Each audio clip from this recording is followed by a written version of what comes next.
اور تیسری شخصیت کے ممتاز عالم دین جناب مفتی خلیل احمد یوسفی صاحب، سرور دو جہاں صلی اللہ علیہ وآلہ وسلم کی مفتی صاحب جب ہم بات کرتے ہیں، ظاہر ہے ہمارے لیے تو آئیڈیل سرکار علیہ السلام کی ذات اقدس ہے۔ اب چاہے وہ جنگی قیدیوں کی بات ہے یا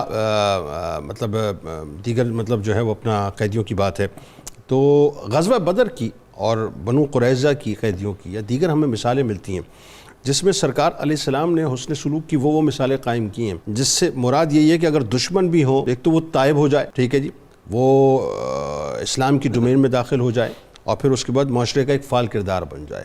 تو کیا فرمائیں گے اس حوالے سے ذرا بتائیے۔ بسم اللہ والصلاۃ والسلام علی رسول اللہ۔ جنید بھائی، نبی صلی اللہ تعالیٰ علیہ وسلم نے بدر میں اور بنو قریظہ میں جو شفقت مہربانی فرمائی نا ملزموں پر اور قیدیوں پر، اس کی کوئی مثال دنیا میں ملتی نہیں ہے۔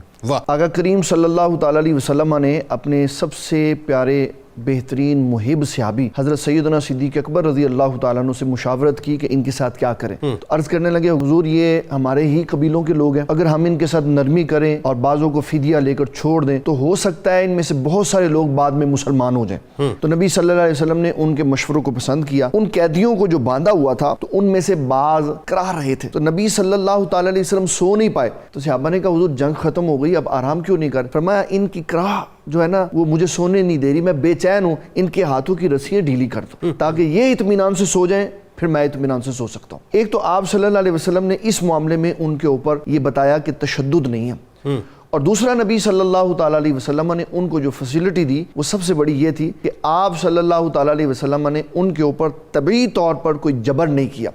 عرب کا ایک بہت بڑا سپہ سالار جس کا نام سہیل بن عمرو ہے اور بہت بڑا خطیب تھا، بدر کے میدان میں جب اس کو چھوڑا جانے لگا واپسی کے طور پہ، تو حضرت سیدنا عمر بن خطاب رضی اللہ تعالیٰ عنہ نے عرض کی حضور اس کی زبان کاٹ دے، کم از کم یہ اسلام کے خلاف بات تو نہ کرے۔ تو نبی صلی اللہ تعالیٰ علیہ وسلم نے فرمایا اللہ نے مجھے کسی کے اعضاء کاٹنے کا حکم نہیں دیا۔ اللہ اکبر۔ اس پہ میں کوٹ کرنا چاہوں گا کہ ہمارا ایک سپاہی مقبول حسین جب 65 کی جنگ میں پکڑا گیا اور پھر 2005 میں جب پاکستان آیا 40 سال کے بعد، تو وہ بول نہیں سکتا تھا، اس کی زبان کاٹ دی گئی تھی۔ ہمارے پاکستان کی جیلوں میں جب قیدی جاتے ہیں تو ان کی صحتیں بھی ٹھیک ہو جاتی ہیں، اور جب کافروں کے پاس قیدی جاتے ہیں تو ان کے اعضاء بھی کم ہو جاتے ہیں۔ آپ یہ دیکھیں سہیل بن عمرو رضی اللہ تعالیٰ عنہ جن کی آپ مثال دے رہے ہیں، مطلب یہ وہ صحابی رسول صلی اللہ علیہ وسلم ہیں جو ایمان لانے سے قبل جو ہیں وہ صلح حدیبیہ کے موقع پہ کفار کی طرف سے تھے۔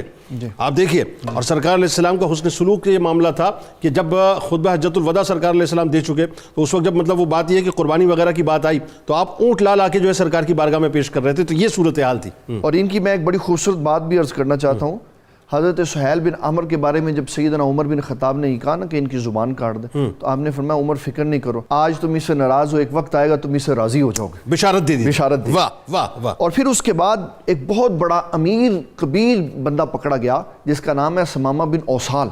نبی صلی اللہ علیہ وسلم نے اس کو مسجد میں 3 دن کے لیے باندھے رکھا، ٹھیک، اس کو کھانے کے وقت میں کھانا دیتے، اس کی ضروریات طبعیہ پوری کرتے۔ حضور صلی اللہ علیہ وسلم کے قیدی کے ساتھ حسن سلوک کی وجہ سے مکے کا بہت بڑا تاجر مسلمان ہو گیا۔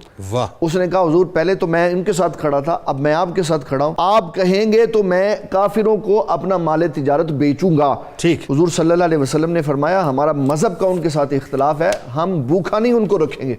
پھر آپ صلی اللہ علیہ وسلم نے حسن سلوک کرتے ہوئے ان کو ساتھ یہ دیا۔ اور پھر زبیر بن باتا، یہ وہ بندہ ہے جو بنو قریظہ میں حضرت ثابت بن قیس بن شماس رضی اللہ تعالیٰ عنہ کے سامنے آیا، اس نے کوئی احسان کیا ہوا تھا، اب یہ اس جگہ پہ کھڑا ہے کہ اس کو قتل کرنے کا حکم دیا جا رہا۔ تو حضرت ثابت بن قیس کہتے ہیں حضور اس نے مجھ پہ احسان کیا تو مجھے اجازت دیں میں اس کا فیصلہ کروں۔ آپ نے فرمایا تمہیں پوری رعایت ہے۔ تو حضرت ثابت بن قیس بن شماس نے زبیر سے کہا کہ میں تمہیں چھوڑ رہا ہوں۔ اس نے کہا بیوی بچوں کے بغیر کوئی میری زندگی نہیں۔ پھر گئے نبی صلی اللہ علیہ وسلم کے پاس، آپ نے فرمایا ثابت ہم نے تجھے کلی اختیار دیا، جو چاہے وہ کر۔ تو انہوں نے کہا میں نے تیرے بیوی بچے بھی چھوڑ دیے۔ پھر اس نے پوچھا، کہنے لگا کہ بتاؤ میرے دوست فلاں فلاں کدھر ہے؟ انہوں نے کہا وہ تو سارے ہلاک ہو گئے۔ کہنے لگا پھر میں کیا کروں گا اس زندگی میں رہ کر، مجھے بھی ہلاک کر دو۔ تو حضرت ابو بکر صدیق کہنے لگے یہ سمجھ رہا تھا ہم وہاں جا کے اپنے دوستوں کے ساتھ بڑی اچھی زندگی گزاریں گے، حالانکہ اس کے دوست بھی جہنم میں چلے گئے اور یہ بھی جہنم میں چلے گئے۔ اسلام نے بتایا قیدیوں کے ساتھ نرمی، شفقت، محبت، تاکہ ان کی اصلاح ہو سکے۔